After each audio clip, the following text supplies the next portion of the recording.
How to overthrow a micronation. I do have reason to write this down, because this is something to be worth the time and knowledge.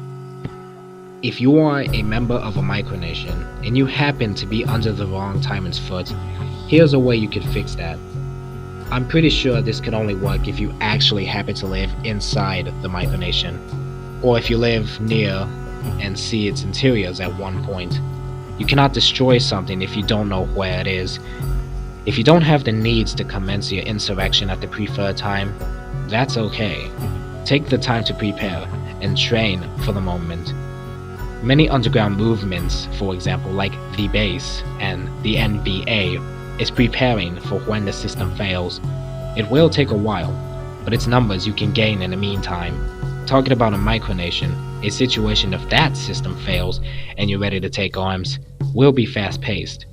Due to the size and the landmass and its mini version of resources they possess. I could be wrong on that part about resources if they actually manage to stockpile weapons and armor, but then again that is not guaranteed. Think of this as a junior revolution. In preparations you must know who the hell you're talking to. For a common fact about micronations is, they can be totalitarian, and when the communities are small, it won't take long for word to spread and security to arrive. Remember to see if they're not cops or agents reporting to the king. Now there are many ways this can be executed. This subject will be about a full-scale insurrection to the king's castle, a coup d'etat so to speak. I advise you to do this legally without triggering intervention by other powers. That doesn't mean you can't instill fear though. Be as intimidating as possible. It's recommended to do this in the most unsecure time of their headquarters, and to do this at a time when the country is at its worst condition. They'll have no other choice but to join you if they want bread to exist. Storm the headquarters. It doesn't matter if it's his house, his office, his central capital, anything considered to be the hive of it all, rake it. Surround his stance, disarm it all, and do it with precise speed.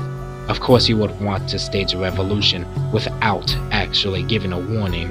Make it a surprise. Real revolutionaries actually do things. They don't send threats, they don't announce anything.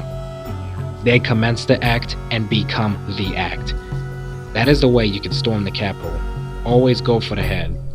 To make it easier, do this in the middle of the night. It will scare the tyrant. He will not know what to do when he has jumped awake from his bed, surrounded with yelling and screaming by armed rebels. He will have to surrender.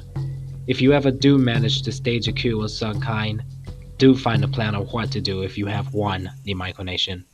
If you want this crap to end, you've got to plan ahead to prevent a catastrophe. Prevent any forms of counter-revolutionary actions, because a power vacuum will get to a micronation. That is, if the population count is large. If not, then you won't have to worry. If you do manage to take out a colonial empire and its colonies have opted out of your reach, let them go. You are focusing on the mainland as it should be the first priority, but do set up plans for defenses if the colonies actually happened to come after you.